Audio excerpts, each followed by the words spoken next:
All right, welcome back to Pioneer Postgame at an empty Magnus Arena. Unbelievable playoff game tonight, double overtime, longest recorded game in the history of Magnus Arena tonight, and Denver wins it in dramatic fashion. Colin Staub with the dirty goal, as we expected it to be, as Denver beats a very tough Omaha team tonight, 4-3. Joining me for the postgame, head coach Jim Montgomery. And first of all, Coach, what is the physical and mental condition of the players and the coaches after such a long and hard-fought game? Right now, you could play another game. I mean, the adrenaline. I mean, but I got to give a lot of respect to UNO. I mean, they played so hard, and for the majority of the weekend, I thought that they were the better team. They won more battles.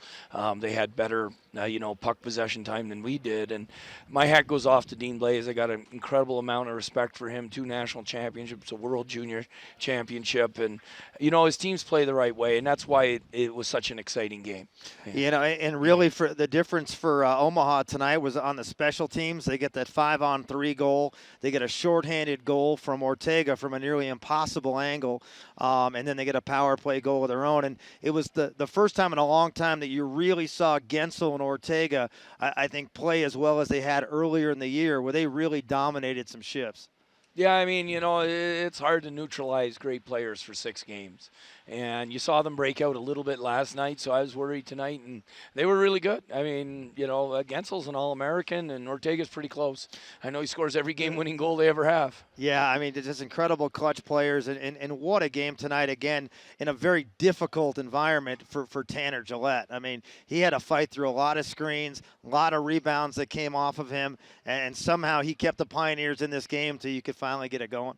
He was exceptional. I mean, that rebound save, I'm sure you lost your voice on that one. Thought the game was over. I did too. I was like, oh, God, we're going to go to game 3. Yeah. And then all of a sudden he makes that great save. But I was going to have Norm drive. I mean, you can't say enough about the group, in that dressing room, the belief. I mean, they shortened their bench. They're probably playing 10 forwards, 5D. We're playing 6D and 4 lines. And it's a credit to our depth and how everyone relishes their role. And, our big line didn't score tonight.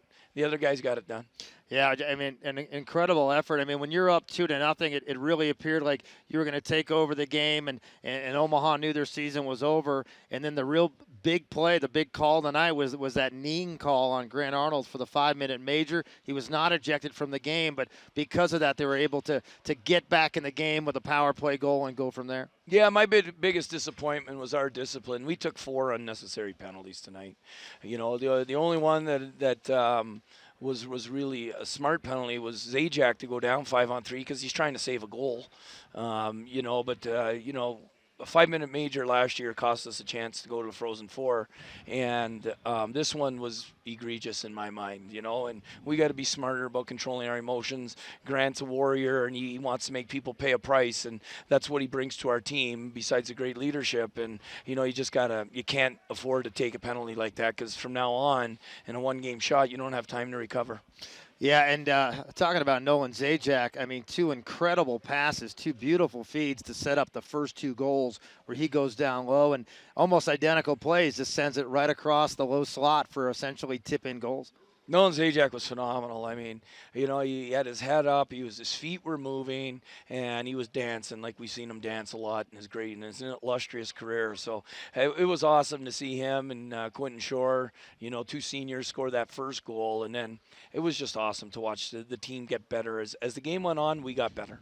Well, in all 3 years as a head coach, you've made it to the NCHC finals. You go back there again to, next Friday to Minneapolis. All the home teams won. All 4 top seeds won in 2 games. First time ever in the NCHC. So it's definitely gonna be a heavyweight match when you guys get there, and this one should be as fun, as competitive as any of them. It's going to be phenomenal hockey. I mean, this legitimately could be the most talented teams you'll see in a Final Four, not of a conference, but even the NCAA tournament. Because, I mean, you got 3 teams in the top 6, and then you got the preseason number 1 that's probably at 12 or 11 now. It's pretty impressive, but it talks about how great our conference is and the talented players that are in it. Yeah, it should be a lot of fun. Denver really with an outside chance of getting a number 1 seed if you're able to run the table in the next 2 games in Minneapolis. Yeah. I almost wish that we could play the Big Ten teams. Yeah. So we could beat them by 5 and then have our own tournament again. Exactly. You mean the Big 6? Whatever. Whatever. Huge win tonight. I mean, on behalf of Norm Jones, we're just very happy that it didn't go to a third overtime. Not only you. And I'm really happy it didn't go to a Sunday night. They closed the concession stands. That's what I was most concerned about. Yeah, well, you could use a little break from the hot dogs. I appreciate that. You got it. That. All right, I'll talk to you in Minneapolis. Jay, I love you, buddy. I love you. Congratulations. I love you whenever you win. You know that. All right. We're going to wrap things up after 73 hours on the air as Denver wins it 4-3 in double overtime. Last game of the season for the Pioneers at Magnus Arena. They will travel to Minneapolis next Friday and Saturday night, and then on to the NCAA Regional in one of the 4 regional places. And for the Pioneers, a chance to make it back to the Frozen Four this year in Tampa, Florida. So no more games at Magnus Arena. That'll wrap up the 2015-2016 season here. Great work tonight back on the board and in the studio. Andrew Ruck on ESPN Denver 1600 for all his help and support. For an exhausted Norm Jones, I'm Jay Stickney saying goodnight from Magnus Arena. Denver wins it in double overtime 4-3.